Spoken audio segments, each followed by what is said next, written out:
Tapos na natin gawin yung ruffles sa harapan, sa front side, yung sa back. Hindi na lalagyan yan. Ito yung sa neck. Lalagyan natin ng butas na ganyan. Ito. Sukatin. Sa tayin natin dito. Para lang. Ito yung sa arms, armpit. Tapos dito. Baka maging crop top. Simikli lang yung tela. Mabitin. Pero okay lang. Uso naman yan.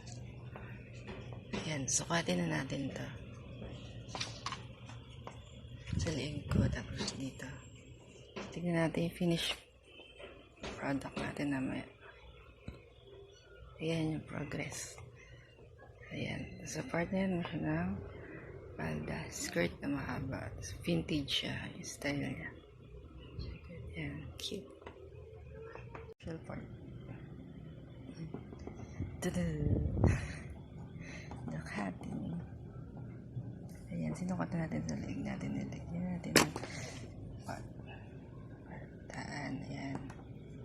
Tapos, ito is the mated na neck. Let's see.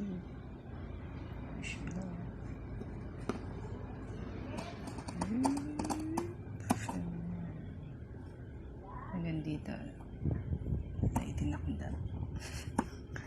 Yan. And then, other part.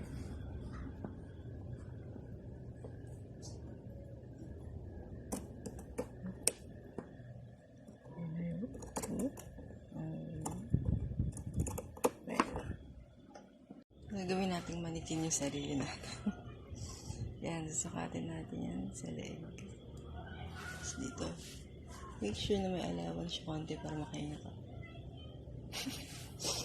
Ayan.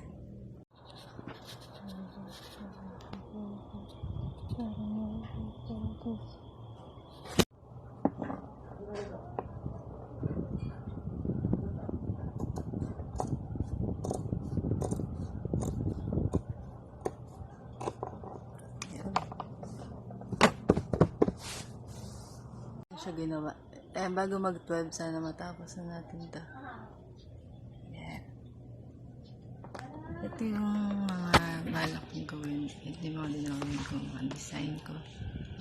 Yan, yung crop top, yung uso sa siya yung paribon. Pero cute siya tingnan, pero may pa rin gawin. Tingnan pa rin natin siya. And then dress, the green. Ayan, yung mga iba-iba kong design. Ito.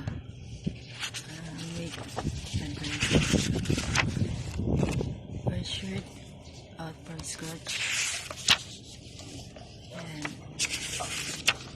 ano ba?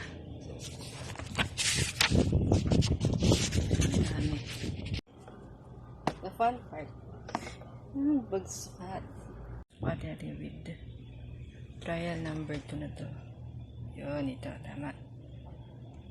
Wala kasi tayong sewing machine. Mano-mano lang natin. Ayan.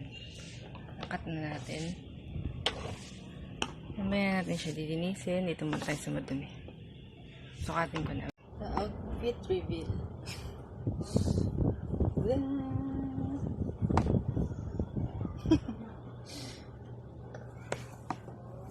Pang fashion show. Pang runway kasi siya. Mabilisan lang gawa. Nasa runway ka. Fashion. Grace or graceful. Ayan yung crop. Cute. Princess. Tingnan natin kung fashion. Hindi. Adjust natin. Butas. Ulitin natin ito. Kasi hindi ka siya. Outfit reveal. Ito na yung finished product. Ganda. So happy. Cute. Picture muna tayo. And I partner it with long skirt and boots. How is that? Ganda.